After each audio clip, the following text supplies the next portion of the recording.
sur Radio VGK à Palimé ou encore Radio Lumière à Aneko, également sur le net de par le monde avec la radio Eben, donc le www.ebenradio.com et sur Togo Vision, www.togovision.com. Nous avons autour de ce plateau Justin Anani, journaliste freelance. Bonjour Justin.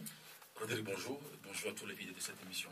Et dans quelques instants, Joseph Gada du journal Économie et Développement et du site Horizon News va nous rejoindre. Nous avions annoncé le doyen Lucien Vincent qui, à la dernière minute, empêché, a dû un tout petit peu nous fausser compagnie, mais nous allons démarrer avec vous, Justin. Mais avant, permettez qu'on salue nos fidèles auditeurs et auditrices, internautes et à tous les Togolais de la diaspora, puisqu'ils nous suivent désormais.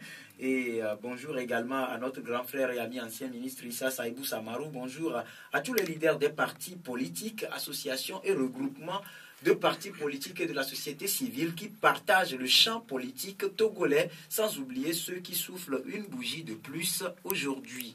Et rapidement, si vous permettez, vous rappeler le sujet. Quelle analyse faites-vous des conclusions du sommet de la francophonie avec en toile de fond la question des réformes, du respect de la Constitution dans les pays africains face aux légitimes aspirations des peuples, notamment l'alternance et la limitation du mandat des présidents des États d'Afrique? Nous l'avons tiré en somme du discours prononcé par le chef de l'État de la France, François Hollande, qui a été clair à Dakar la dernière fois. Mais avant d'aborder ce sujet politique, permettez, Justin, qu'on jette un regard sur l'actualité, sur le front social, avec la synergie des travailleurs du Togo qui, jeudi dernier, a déposé son préavis de grève au niveau des autorités et jusqu'hier, à la dernière minute, en entretien ou en contact téléphonique avec les responsables de la synergie, on n'est pas trop loin de la grève. Oui, malheureusement, c'est le constat qui est fait. Parce que vous n'êtes pas sans savoir que le pourparler entre la synergie des travailleurs du Togo, la STT, et le gouvernement date de longue date. Donc les discussions avec des promesses qui, à mon sens aujourd'hui, restent encore à désirer. Donc le gouvernement qui fait fi de respecter ses engagements à chaque fois que l'occasion se présente devant les acteurs concernés. Et j'ai eu à suivre en partie ou en substance M. Dr Tcholenano ce matin sur une chaîne de la place, où il a expliqué ce tour de passe-passe que le pouvoir a eu à jouer avec les travailleurs du Togo, ou même dans la zone de l'UEMOA aujourd'hui, le Togo est le seul pays qui est à la traîne, notamment en ce qui concerne l'augmentation du salaire des fonctionnaires d'État.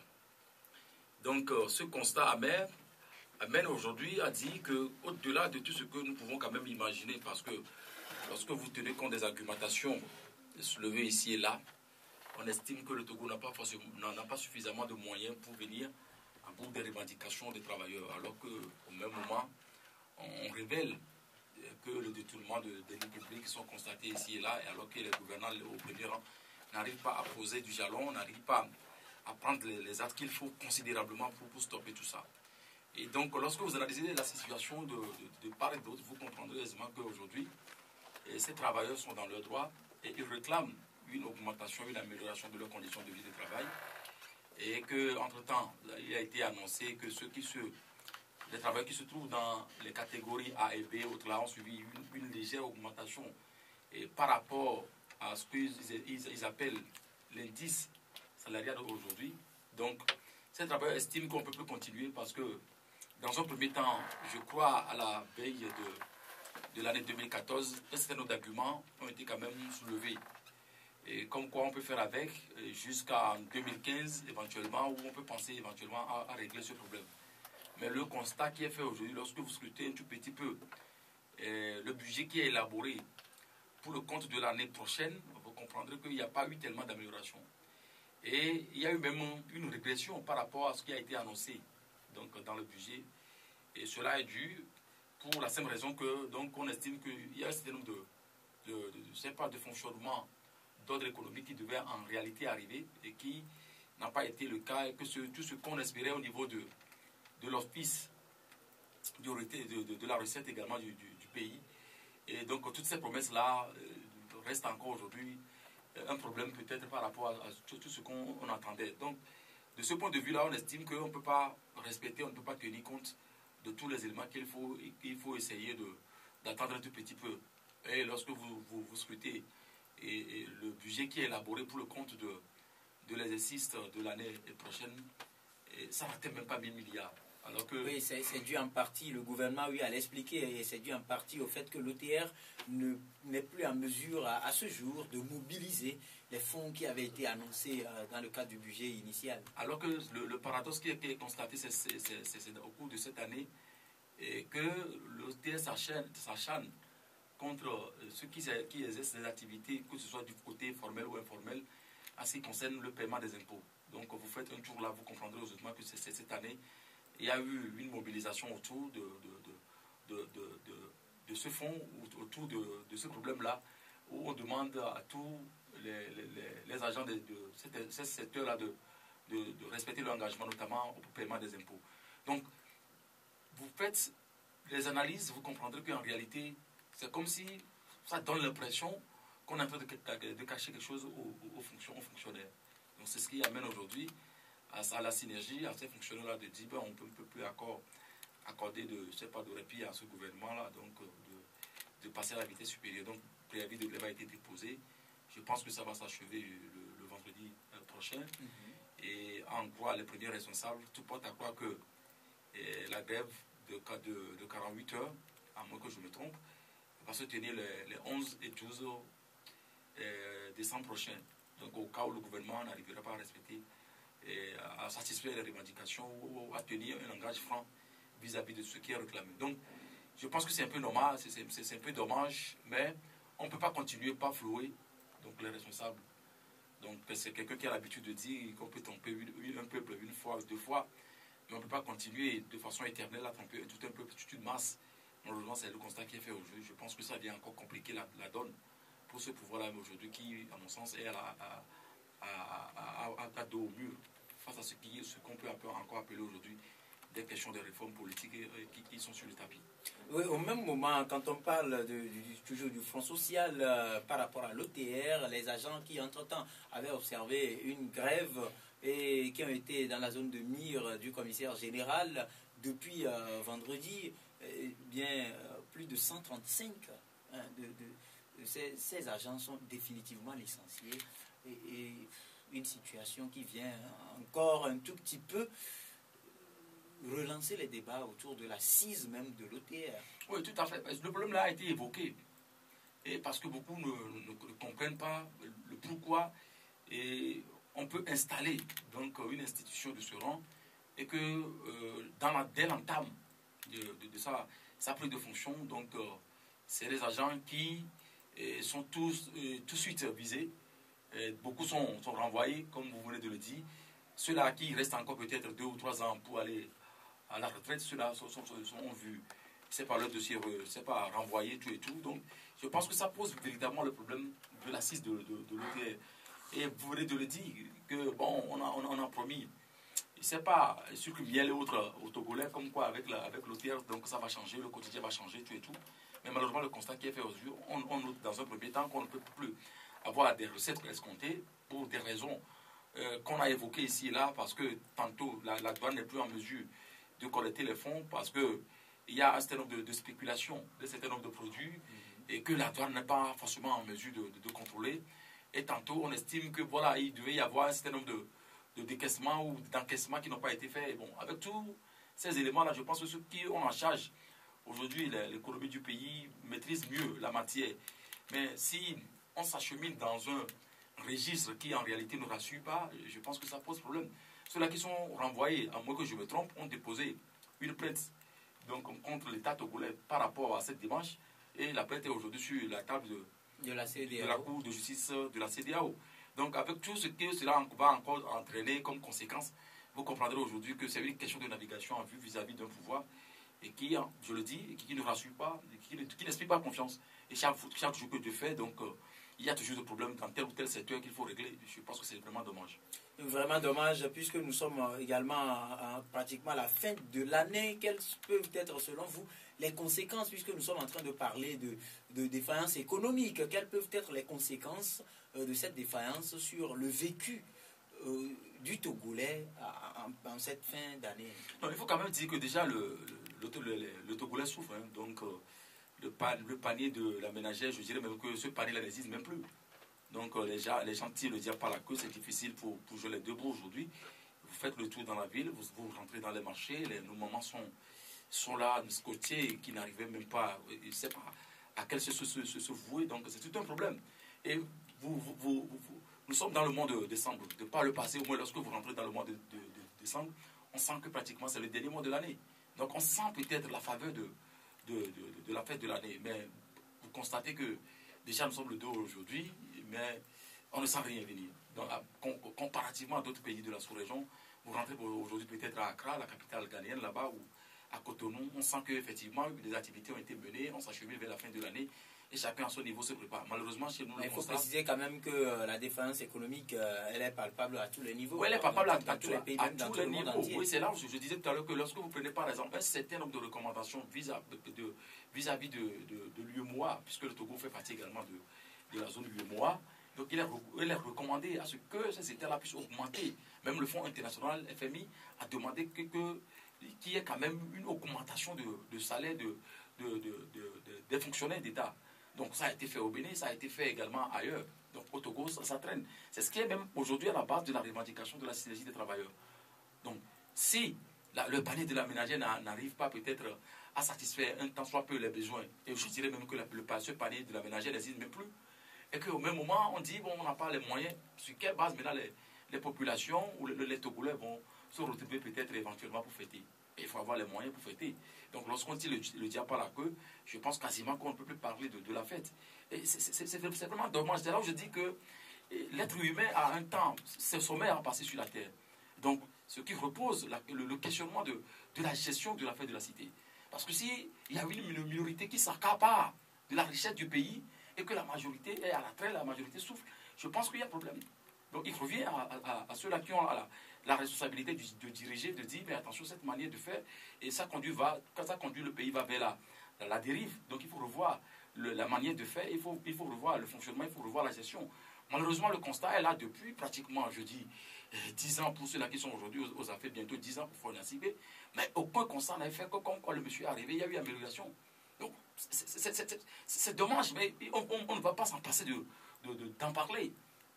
Le constat est là aujourd'hui. Moi, je ne sens pas l'amélioration.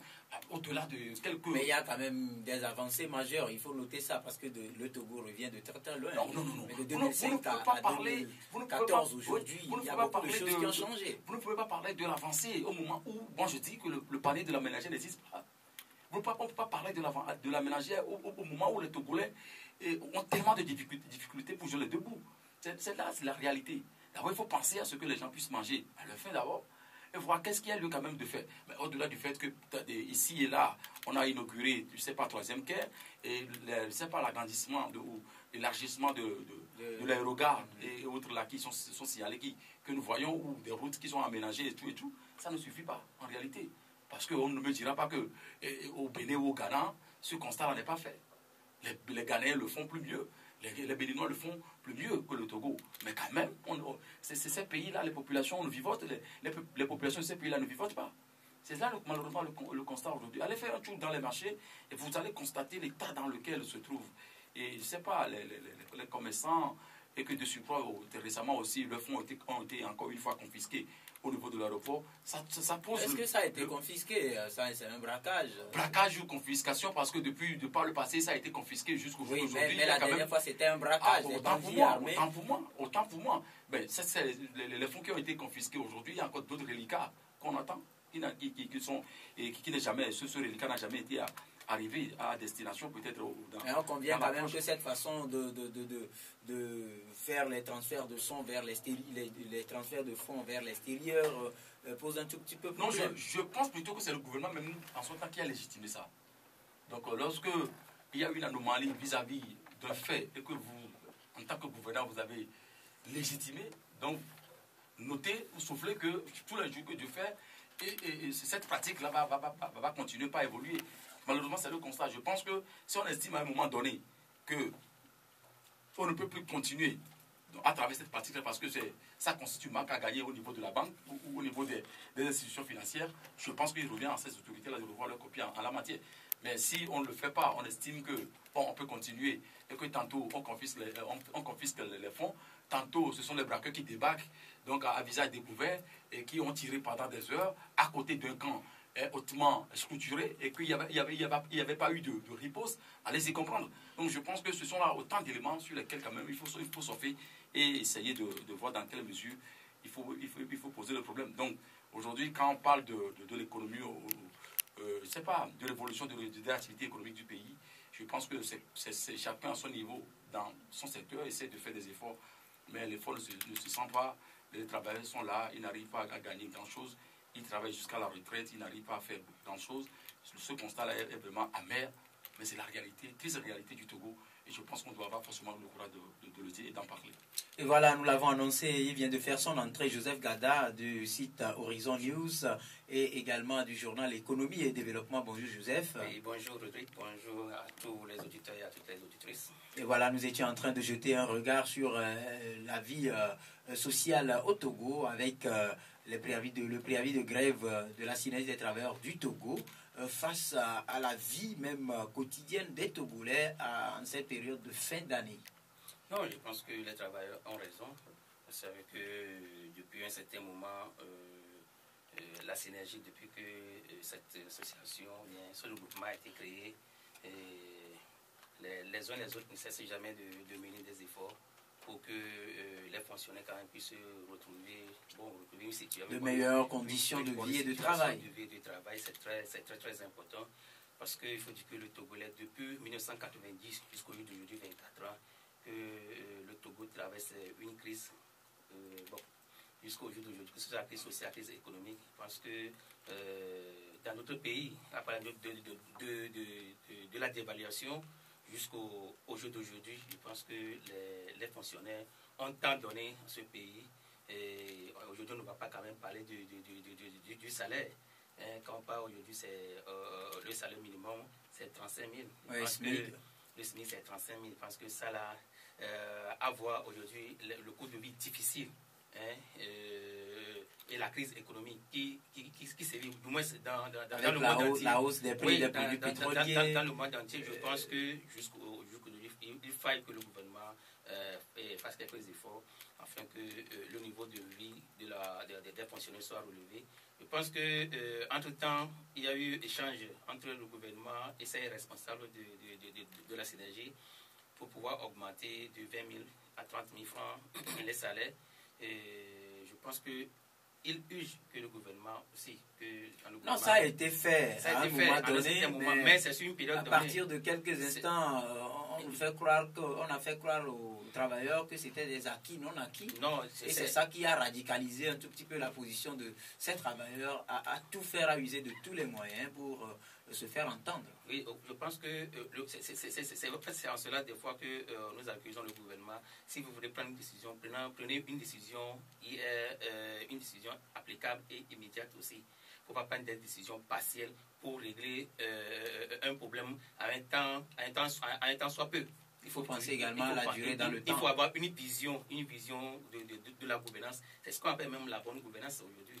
Donc, parce qu'il va falloir que... Parce que c'est dommage qu'aujourd'hui, je puisse encore retrouver la Synergie dans les rues, du moins carrément que les fonctionnaires cessent de travailler pour réclamer les mêmes causes, ce qui a été fait, ce qui a été réclamé. Forcément, des conséquences économiques. Il y a un an.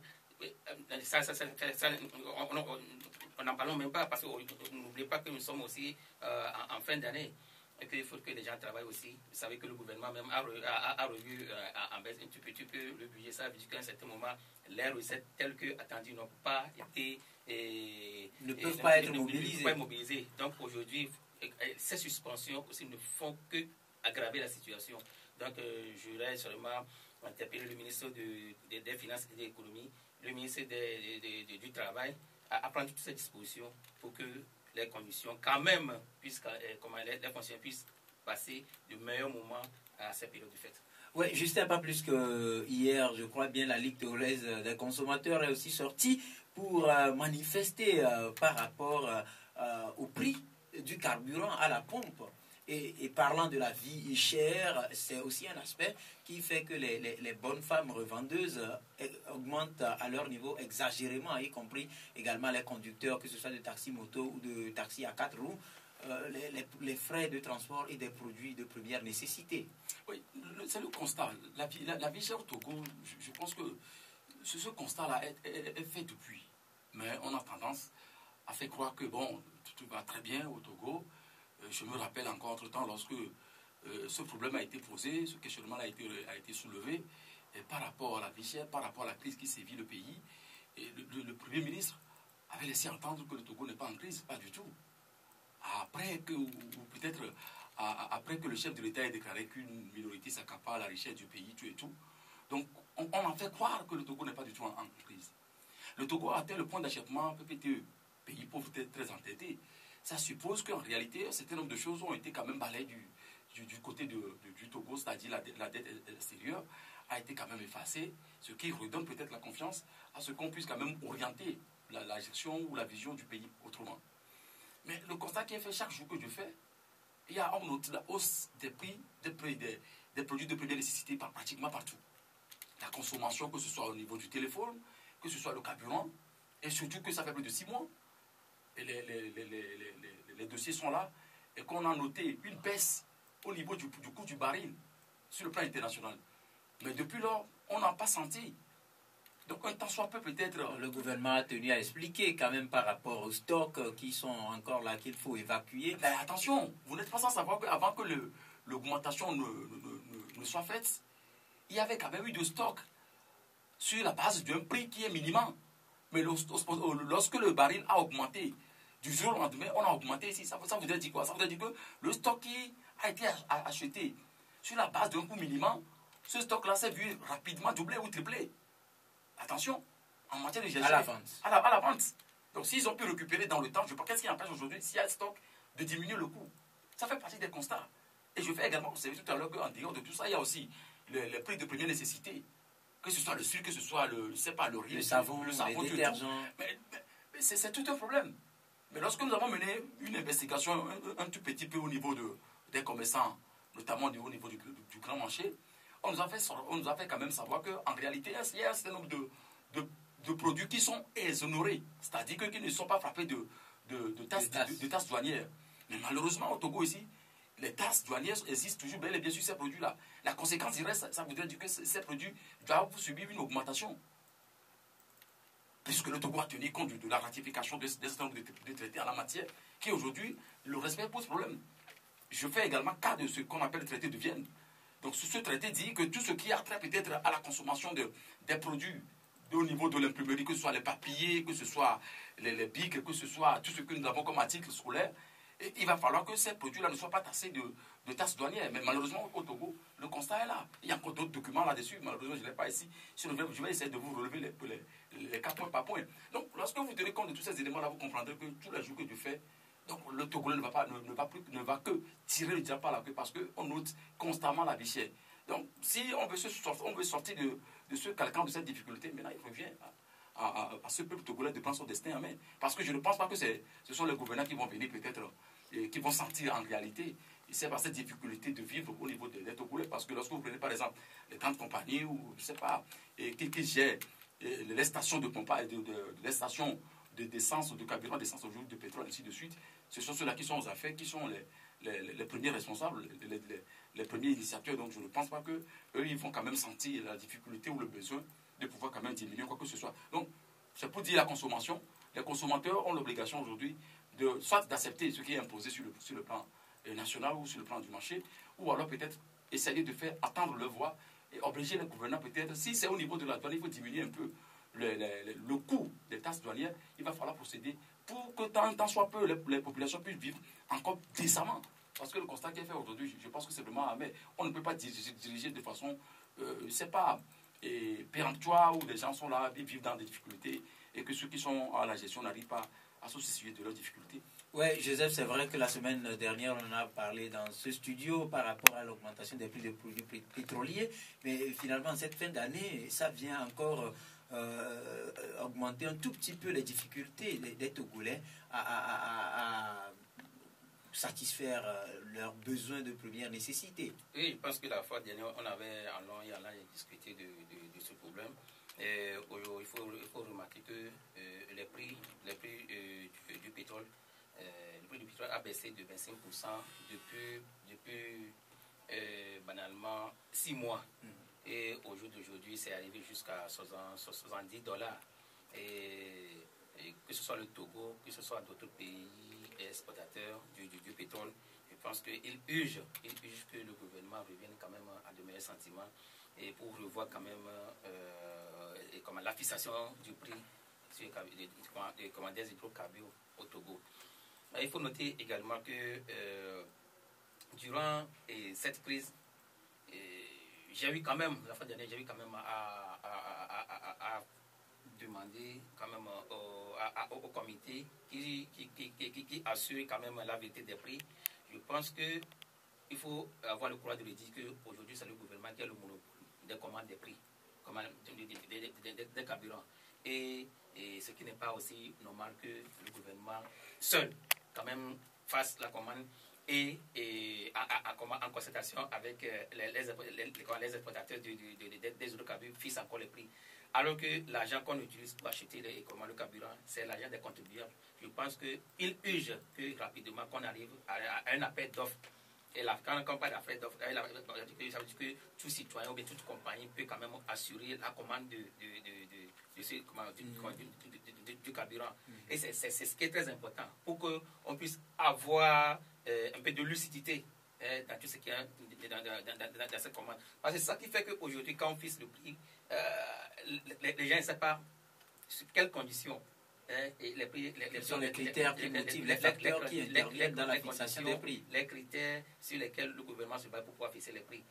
Aujourd'hui, vous voyez, en France, je disais la fois dernière, en France, le prix de l'essence aujourd'hui, c'est à quelque chose de... Ça ne même pas 1 euro, quelque chose de 400 ou bien 550. Mais aujourd'hui, au Togo, nous, on continue toujours pas à payer le prix du carburant, 1 litre à 655. Je pense que ce n'est pas normal. Nous, notre niveau de vie même ne nous permet pas. Quand au Togo, je viens de le dire, le SMIC est à 35 000. Au même moment, en France, le SMIC est autour de 1 million. On ne peut pas avoir les mêmes conditions de vie et avoir le même prix. Pouvoir d'achat. Il va falloir que rapidement que le gouvernement revienne de mes sentiments. C'est vrai que la ministre même l'avait promis que d'ici, en début de ce mois de décembre, le gouvernement va revoir le prix pour qu'au moins ça puisse diminuer jusqu'à 500, 550. Nous sommes déjà le 2, on attend pour que ça se fasse le plus tôt possible. Et voilà, nous allons sur ce observer une courte pause et revenir juste derrière ceci. Au retour ici en studio, toujours au plateau de votre émission Grand Jury, et nous sommes toujours avec nos deux invités, Justin Anani et Joseph Gada du journal Horizon News et Économie et Développement. Nous avons consacré la première partie de cette émission à la revue de l'actualité sociale dans notre pays avec en toile de fond la vie chère, l'augmentation des produits pétroliers, l'augmentation des prix des produits de première nécessité et la menace de grève de la synergie des travailleurs du Togo. Pour ce second volet, nous allons aborder la politique et le sujet, c'est bien sûr ce qui vient. Oui, Justin, vous placez... Oui, par rapport au sujet précédent, c'est par rapport au constat qui est également fait sur le marché. Et on annonce que nous sommes dans une économie libérale.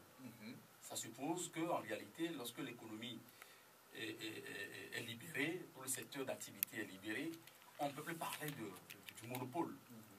Malheureusement, c'est le constat qui est fait. Donc l'État prend maintenant soin sur lui de monopoliser pratiquement le marché. Ça voudrait dire quoi? Les grandes sociétés qui sont à la place aujourd'hui n'ont pas de concurrence directe. Vous prenez par exemple Togo Cellulaire par exemple. Donc l'apport de l'État togolais dans cette société est tellement considérable. Mais il y a quand même la concurrence là-bas, puisqu'il y a Move Togo. Attention, en dehors de Move Togo aussi, aller chercher. Et pourquoi on ne pouvait pas accepter, parce qu'il y a quand même une troisième ou quatrième société le gouvernement a déjà accepté les mesures. Je dis c'est toujours annoncé. C'est toujours annoncé. Ça voudrait dire que lorsqu'il n'y a pas de concurrence réelle sur le terrain, il va y avoir toujours des difficultés. Il y a encore d'autres secteurs que peut-être que je ne vais pas forcément peut-être essayer je sais pas, d'énumérer. Vous prenez par exemple une société en dehors de Simtogo ou de Wassem, il y a encore peut-être deux sociétés qui peuvent quand même avoir, étant entendu qu'au Togo ici, le clinquet ne nous pose pas de véritables problèmes pour nous. On peut avoir encore deux sociétés qui pouvaient éventuellement un temps soit peut-être arriver. On a essayé, quand vous prenez par exemple le secteur de l'énergie, on avait essayé avec une compagnie qui était arrivée. Tous les Togolais sont au courant de ce qui s'est passé avec l'endettement qui a poussé, et puis l'insuffisance même du service de la compagnie, puisque la plupart des Togolais étaient encore dans l'obscurité. Ce qui a poussé l'État togolais à revenir. Parce que moi je voudrais ajouter, ce n'est pas la question ne réside pas là que les compagnies viennent, mais que au moins celles qui sont aujourd'hui sur le terrain améliorent leurs conditions, leurs prestations, pour que la population puisse quand même accéder facilement à leurs produits. Je pense que aujourd'hui, on prend Simtogo, on prend Cement et Diamond, parce qu'aujourd'hui, ou encore Wassem, ce qu'on demande, c'est que, par exemple, nous avons deux grandes entreprises qui produisent du ciment. Il faut que la population arrive quand même à avoir accès à ce produit à des prix. Mais il y a rupture quand même depuis quelques jours. À des prix quand même bas. Mais des fois, on constate sur le marché qu'il y a des ruptures, que des fois... Il y a malgré le prix trop élevé. Le prix même est élevé, on n'arrive pas quand même à stabiliser le prix. Donc c'est là où, alors qu'au niveau du ministère, il y a des structures qui sont compétents pour jouer ce rôle. Des structures qui sont quand même installées pour pouvoir contrôler les prix sur le marché. C'est là où des fois j'accuse aussi le ministère, parce que cette structure-là jamais n'a pas appelé les journalistes pour dire bon, voilà ce que nous avons pu faire sur le terrain, voilà les constats que nous avons vu sur le terrain. Peut-être que ce sont les associations de consommateurs qui sortent des fois avec leur communiqué, mais est-ce que ça ne suffit pas?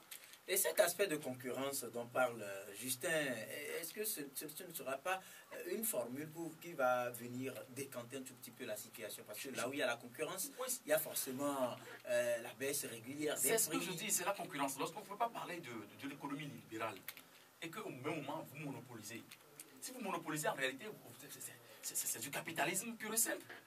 C'est pur et dur d'ailleurs. Parce que vous ne pouvez pas parler d'une économie libérale et qu'au même moment, vous ne pouvez pas quand même laisser du reste. Ça ne se comprend pas. Vous racontez les grands économistes, ils vous diront qu'on ne peut pas parler d'une économie libérale. L'économie libérale suppose que forcément il doit y avoir la concurrence. Donc s'il n'y a pas de concurrence, celui qui est là, il pense qu'il a le monopole. Tous les jours que Dieu fait, tout ce qui lui passe par la tête, il va le faire. Mais vous n'êtes pas aussi sans savoir que le rôle régalien de l'État, c'est de veiller au bien-être des populations. Mais la question aujourd'hui, est-ce que ceux-là qui sont aux affaires, ceux-là qui dirigent les Togolais, est-ce qu'ils se préoccupent de ce que les Togolais puissent vivre un temps soit peu mieux? Et c'est là où je faisais allusion tout à l'heure en disant que le panier de la ménagère, même dont on parle au Togo pratiquement, c'est inexistant. Donc ça voudrait dire que c'est un problème réel qui est sur le tapis. Et je reviens peut-être pour conclure que pour sortir de cette situation, il revient à chacun de prendre son destin en main et de jouer la partition. Parce que quand ça ne va pas, on dit non, ça ne va pas. Mais on ne peut pas sembler vous dire que ça ne va pas, on dit comment ça va bien, alors qu'en réalité ça ne va pas. Non, mais peut-être que c'est l'occasion, parce que c'est l'occasion, puisque bientôt le budget 2015 sera voté. Peut-être qu'aujourd'hui, le budget présenté c'est à 800 milliards de francs CFA. Pourquoi pas le gouvernement ne peut pas augmenter encore ce budget de 800 on en a parlé tout à l'heure avec de 800 à 900 milliards pour pouvoir, par exemple, financer, soutenir, par exemple, ces sociétés qui sont là, afin que les prix puissent baisser. Parce que le problème, c'est le prix. Si on n'arrive pas quand même à cadrer le prix sur le terrain, je pense que c'est dommage. On peut avoir plusieurs sociétés, des concurrents, mais si le prix, on n'arrive pas à cadrer le prix sur le terrain, je pense que c'est cadrer tout ce qu'on fait. Donc il faudrait que, moi je dis, les structures qui sont mises en place pour pouvoir contrôler les prix sur le marché, c'est l'occasion d'interpeller Madame la ministre du Commerce, qu'elle fasse tout pour que ces structures donnent quand même un résultat, présentent un rapport à la population. Moi je pense également peut-être pour ce volet-là, une seconde, pour dire que si véritablement on tient compte des réalités, on tient compte des revendications, tout qui aujourd'hui est sujet sur le tapis, je pense que le bon sens voudrait qu'on puisse quand même augmenter ce budget-là, parce que je crois entendre un économiste la fois dernière sur une chaîne qui expliquait que déjà en 2000 ou 2002, donc le budget de l'État traînait autour de ce qu'on présente aujourd'hui, c'est-à-dire autour de 800 et quelques milliards, c'est-à-dire que moins de 1000 milliards. Lorsque la population n'atteignait pas encore les en 2000, 7 voilà. millions. Mais aujourd'hui, la population a augmenté, les besoins sont là, les besoins sont tellement considérables. Comment est-ce qu'on peut encore, lorsqu'on a une vision de prospection en quelque sorte, et avoir encore un budget similaire de ce qu'on a encore en 2000, en 2002 aujourd'hui, où nous sommes en 2014, alors que les besoins sont là. C'est là où vous comprendrez qu'en réalité, tout ce que nous avons comme richesse, lorsque ça rentre dans la carte, dans la manne, c'est là où je suis d'accord avec le chef de l'État, je le rejoins. Je n'arrive pas à être d'accord avec lui tous les jours que Dieu fait, mais sur ce plan, je suis d'accord avec lui qu'en réalité, il y a une minorité qui s'accapare des richesses du pays, mais qui n'a pas le droit. Mais c'est là où je ne comprends pas pourquoi lui, en tant que chef d'État, en tant que le premier garant, le premier procureur, le premier avocat de la République, n'arrive pas à taper du poing sur la table pour arrêter cette minorité-là, pour que ces fonds-là qui sont détournés puissent rentrer, permettre à ce que le Togolais... La majorité puisse vivre... C'est ça la réalité, parce que si ces fonds-là rentrent, je pense qu'on puisse encore présenter un budget de moins de 1000 milliards. Aujourd'hui, alors que le Bénin aujourd'hui, le budget du Bénin aujourd'hui est au-delà de 1000 milliards, 300 et quelques millions.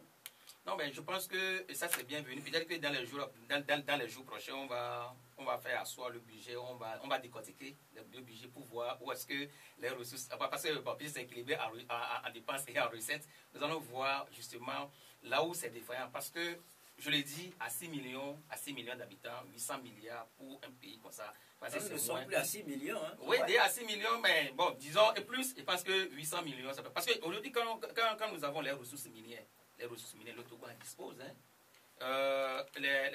Ce dont même la nature nous a fait même don. Le Togo a tellement de potentialité. Le port, ça n'en parlons même pas. Actuellement, le port à eau profonde en Afrique de l'Ouest, c'est le Togo. Je pense que ce sont des atouts que le gouvernement peut quand même profiter pour pouvoir... Non, il ne faut pas élaborer un budget pour plaire à la présidence où là, c'est pas le montant considérable par rapport aux frais de matériel, de l'électricité. Pour le moment, on ne connaît pas encore le contenu. Je fais allusion au budget précédent parce que c'est très important. Regardez, si le Bénin à côté est déjà à 100 milliards, je ne pense pas qu'aujourd'hui c'est le Togo qui doit être en bas de ce budget. Donc il faut revoir le budget. Et c'est là où moi j'interpelle toujours le Bénin au-delà de 1000 milliards. C'est là où toujours moi j'interpelle toujours les députés. Parce que c'est ici que les députés même doivent quand même travailler, doivent démontrer leur capacité réelle parce que en tant qu'élu du peuple. Parce que la fois dernière, la structure de cadettes les avait formés sur l'élaboration du budget.